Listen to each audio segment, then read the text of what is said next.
Osama bin Laden, seen here in Afghanistan, but finally killed in Pakistan. Shockingly, just 60 kilometers north of the Pakistan capital and army headquarters, at Abbottabad, a garrison town. Worse, the world's biggest terrorist was walking distance from a top Pak military academy. Tonight, I can report to the American people and to the world that the United States has conducted an operation that killed Osama bin Laden, the leader of Al-Qaeda, and a terrorist who's responsible for the murder of thousands of innocent men, women, and children.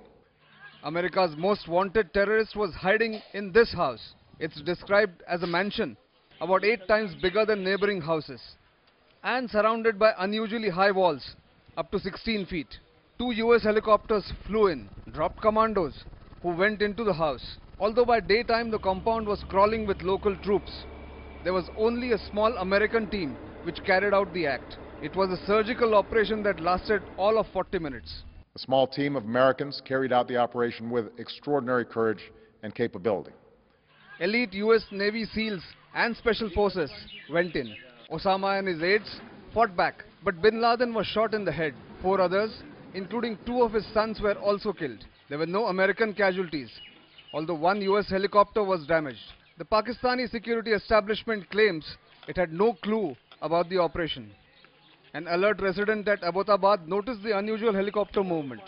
So how was Osama traced? Last August, after years of painstaking work by our intelligence community, I was briefed on a possible lead to bin Laden. This is what happened, not over a few weeks or months, but over the last decade. The US zeroed in on a courier, a person who worked for Osama. He was protege of the 9/11 self-confessed mastermind, Khalid Sheikh.